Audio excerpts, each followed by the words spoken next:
샬롬 여러분, 랍비 이tsiak 샤피라 박사입니다. 저는 최근 우리 채널에 올라오는 매우 어려운 댓글들에 대해 공개적으로 이야기하고 싶었습니다. 제가 오랫동안 여러분에게 여러 예언적인 영상들을 올려왔는데, 특히 최근에 올린 몇 개의 영상아들에 대해 이야기했고, 푸림에 대해 이야기했고, 다가오는 페사흐에 대해 이야기한 영상들 이후로 그런 댓글들이 많이 보였기 때문입니다. 제가 공개적으로 반드시 다루어야 할 가장 우려스러운 일 중 하나는 기독교인들로부터 나오고 있는 반유대주의적인 분위기입니다. 저는 모든 기독교인을 그렇게 규정하고 싶지는 않습니다. 실제로 보았듯이 수천 개의 댓글이 달렸고, 이 영상들은 단 며칠 만에 이미 10만 회가 넘는 조회수를 기록했습니다. 그러나 점점 더 많은 댓글들이 기독교인들로부터 나오고 있는데, 그들은 유대인들이 예수를 거부했다는 이유로 자신들이 유대인들보다 더 잘한다고 생각하는 것 같습니다. 우선 그의 이름은 예수 그리스도가 아니라는 것부터 말씀드리겠습니다. 히브리어로 그의 이름은 예슈아 벤 요셉입니다. 이것은 중요합니다. 이름은 중요합니다. 히브리어에는 제2 발음이 없습니다. 예슈아는 히브리어 단어, 예슈아 즉 구원에서 유래했습니다. 예슈아는 주님이라는 뜻이고 구원한다는 뜻입니다. 벤 요셉은 그의 아버지 이름이 요셉이었기 때문입니다. 이제 저를 가장 괴롭히는 댓글 1위는 바로 기독교인들이 예수 그리스도를 아시나요? 라고 말할 때입니다. 오늘 저는 여러분께 더 나은 질문을 드리고 싶습니다. 여러분은 예슈아 벤 요셉을 아시나요? 당신은 예슈아 하마슈아흐를 알고 있습니까? 왜냐하면 신약의 저자들이 우리에게 전해주는 것, 곧 예슈아 자신의 말씀에 따르면 많은 사람들이 이렇게 말할 것이기 때문에, 우리가 당신의 이름으로 많은 일을 했고 당신의 이름으로 기적도 행했습니다. 그러면 그가 말할 것입니다. 내게서 떠나가라, 토라, 없는 일을 행하는 자들아. 그래서 저는 오늘 모든 기독교인들에게 간절히 권면합니다. 여러분이 듣고 마음에 새겨야 할 세 가지 잘못이 있습니다. 그리고 여러분이 부정적인 댓글을 달기 위해 입을 열기 전에 모두에게 드리고 싶은 제안이 있습니다. 성경을 상고하십시오. 또는 바울이 말한 것처럼 모든 것을 성경에 비추어 시험하십시오. 오늘 여러분이 반드시 생각해 보아야 할 세 가지 사실 확인을 제가 제시하겠습니다. 왜냐하면 우리는 지금 아하리 타야밈, 곧 마지막 날들에 있기 때문입니다.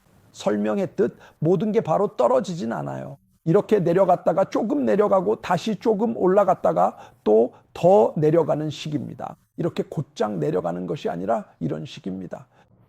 그리고 우리는 바로 그 시기에 살고 있습니다. 이 전쟁에서 페사까지 어떤 일이 일어날지는 시간이 말해줄 것입니다. 그러나 한 가지를 기억하십시오. 첫 번째 원칙은 바로 모든 예언은 결국 우리 인간의 선택과 행동에 달려 있다는 점입니다. 예를 들어 요나를 생각해 보십시오. 요나는 니느웨에 가서 예언을 전합니다. 그는 그 도시에 멸망이 올 것이라고 말했지만 30일이 지나도 그 도시는 멸망하지 않았습니다. 왜 도시가 멸망하지 않았습니까? 도시가 멸망하지 않은 이유는 사람들이 회개했기 때문입니다. 그러니 이 모든 것은 회개에 달려 있습니다. 이스라엘 자손들도 마찬가지입니다. 하나님은 아브라함에게 그들이 400년 동안 유배될 것이라고 말씀하셨지만 실제로는 200년만 유배되어 있었습니다. 왜 그랬을까요? 그들이 하나님을 부르짖었기 때문입니다. 모든 사람이 이것을 이해해야 합니다. 정해진 것은 없습니다. 예언은 바뀔 수 있습니다. 그러나 예언에는 결국 최종적인 성취가 있습니다.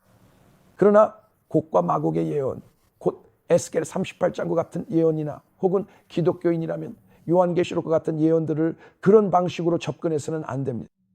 모든 것이 어둡고 파멸적인 것처럼 보이며 반드시 그렇게 일어나야 하는 것처럼 말합니다. 그러나 기억하십시오. 예언자의 역할이 무엇입니까? 예언자의 역할은 백성에게 경고하여 그들이 회개하고 하나님께 돌아오도록 하는 것입니다. 그래서 첫 번째로 여러분과 나누고 싶은 것은 예언은 결코 직선적이지 않다는 점입니다. 예언이라는 것은 인간의 행동에 따라 달라집니다. 본질적으로 예언은 인간의 행동의 함수입니다.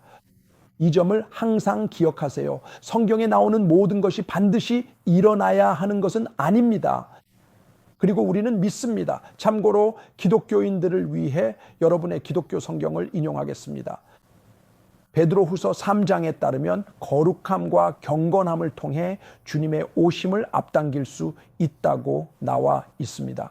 이것은 제 말이 아니라 신약 성경의 말씀입니다. 기독교인들은 이것을 이해하지 못합니다. 이것이 첫 번째입니다. 두 번째로 다시 말씀드리지만 이것들은 이해하는데 꼭 필요한 기본적인 것들입니다. 이해하기 위해 꼭 필요한 것들입니다. 그리고 참고로 두 번째로 넘어가기 전에 꼭 말씀드리고 싶은데 유대인들에게 교만하거나 자랑하지 마세요. 신약 성경에도 그렇게 나와 있지 않나요? 바울이 이방인들에게 자랑하거나 교만하지 말라고 경고하지 않았나요? 자연가지에 교만하지 마세요.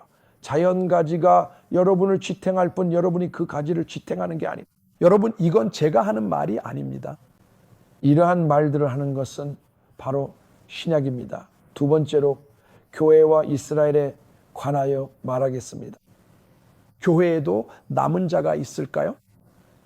이방인들 중에도 남은 자가 있을까요? 이 부분은 답변 드렸습니다. 미가 7장 15절입니다. 물론 이스라엘에 스스로 연합하는 남은 자들이 있을 것입니다.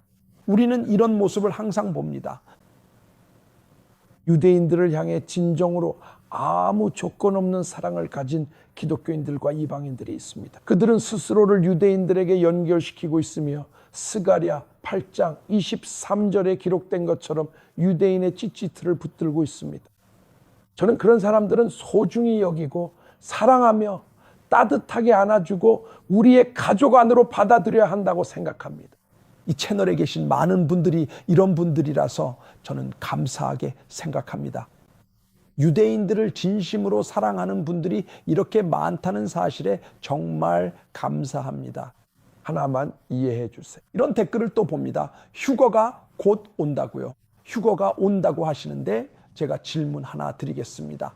만약 휴거가 있어서 모든 믿는 사람들이 하늘로 올라간다면 매일 쉐마 이스라엘을 고백하고 테필린을 매며 하나님을 사랑하고 자신의 형제자매를 살리기 위해 수류탄 위에 몸을 던져 목숨을 내어놓는 유대인들은 어떻게 되는 것입니까? 또 이란을 공격하러 떠나기 전에 네 살된 딸에게 작별 편지를 남기며 나는 아마 돌아오지 못할 것이다. 하지만 이것을 너와 이스라엘을 위해 한다는 것을 알았으면 좋겠다라고 말하는 젊은 조종사는 어떻게 되는 것입니까?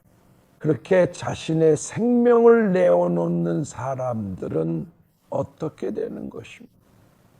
여러분이 아는 이름으로는 예수, 그의 실제 이름으로는 예수아가 이렇게 말씀하지 않았습니다. 자기 형제를 위해 자기 생명을 내어놓는 것보다 더 큰 사랑은 없다고 말입니다. 질문 하나 드리겠습니다. 이런 행동을 하는 사람들이 이스라엘의 메시아를 세상에 드러내고 보여주는 것 아닐까요? 여러분께 제안 드리고 싶습니다. 메시아 예수와의 많은 부분이 이미 유대인들 안에 존재한다는 사실을 여러분은 인정하려 하지 않지만 실제로는 기독교인들보다 훨씬 더 많은 방식으로 그렇습니다. 우리 문화에서는 우리는 공동체 전체를 위해 목숨을 바칩니다. 이것이 바로 유대교입니다. 이것이 바로 제가 말씀드리고 싶은 요점인데 예수와는 유대인입니다. 그러니 유대인에게 도전하며 유대인에게 당신은 예수 그리스도를 아십니까? 라고 묻기 전에 제가 여러분 기독교인들에게 질문 하나 드리겠습니다. 당신은 예수와 곧 유대인 예수아를 알고 있습니까? 아니면 유대교와 토라의 뿌리를 제거해버린 왜곡된 성경을 읽고 왜곡된 가르침을 듣고 있는 것입니다. 부디 어떤 유대인에게 당신은 예수 그리스도를 아십니까? 라고 묻기 전에 제가 여러분에게 한 가지 질문을 하겠습니다. 여러분은 예슈아를 아십니까? 그리고 여러분은 말하겠죠? 물론이죠. 그는 하나님의 아들이라고요. 그렇다면 여러분은 기독교인들이 말하는 하나님의 아들과 이스라엘이라고 불리는 존재 사이의 관계를 한 번이라도 살펴본 적이 있습니까? 제가 도와드리겠습니다. 출애굽기 4장 22절에 이렇게 기록되어 있습니다. 너는 바로에게 말하라. 하나님께서 친히 성경을 통해 말씀하시기를 이스라엘은 바로 내 맏아들이라고 하셨습니다. 보시다시피 이스라엘 민족은 성경의 수많은 곳에서 하나님의 아들이라는 귀한 명칭으로 불리고 있습니다. 구체적으로 출애굽기 4장 22절과 호세아 11장 1절의 말씀을 보면 알 수 있으며, 장차 오실 메시아 역시 하나님의 독생자 아들이라고 분명하게 불리고 있습니다. 이사야 41장 8절에서 이스라엘은 주님의 종이라고 불립니다. 이사야 52장 13절에서는 메시아가 주님의 종이라고 불립니다. 메시아와 이스라엘 사이에는 관계와 평행성이 존재합니다. 둘 중 하나만 있을 수는 없습니다. 메시아는 이스라엘의 일부이고 이스라엘은 메시아의 일부입니다. 이것이 오바댜 1장 18절에서 야곱과 요셉, 즉 메시아를 상징하는 이들이 이 마지막 전투를 위해 함께 힘을 합친다고 말하는 이유입니다. 오늘날 기독교인들이 예수님을 붙잡으면서도 유대인들을 그렇게 악하고 역겨운 방식으로 비난하는 모습을 보고 저는 충격을 받았습니다. 말해보세요. 여러분이 붙잡고 있는 예수님은 누구입니까? 팔레스타인 예수입니까? 아니면 진정한 예수아입니까? 그리고 여러분에게 한 가지 말을 전하겠습니다. 유대인의 왕이자 유대인의 재판관이 곧 오셔서 기독교인들을 포함한 온 세상을 심판하실 것입니다. 그리고 만약 기독교인들은 너무 거룩해서 심판받지 않을 거라고 믿는다면 다시 한번 요한계시록을 읽어보세요. 요한계시록을 읽어보세요. 여러분 자신의 책을 읽어보세요. 그리고 여러분은 알게 될 것입니다. 기독교인들 역시 심판을 받게 된다는 것을 말입니다. 심지어 자신들이 다른 사람들보다 훨씬 더 위에 있다고 생각하는 사람들까지도 말입니다. 마지막으로 이 점을 여러분께 말씀드리고 싶습니다. 하나님은 일부다체 존재가 아닙니다. 하나님은 여러 배우자를 두시는 분이 아닙니다. 하나님은 신부가 한 명 있다고 하셨습니다. 그 신부는 성경에서 반복적으로 이스라엘이라고 불립니다. 무엇이 여러분으로 하여금 하나님께서 교회라는 새로운 신부를 맞이하실 거라고 생각하게 만드나요? 그분이 너희와 영원한 언약을 세웠다.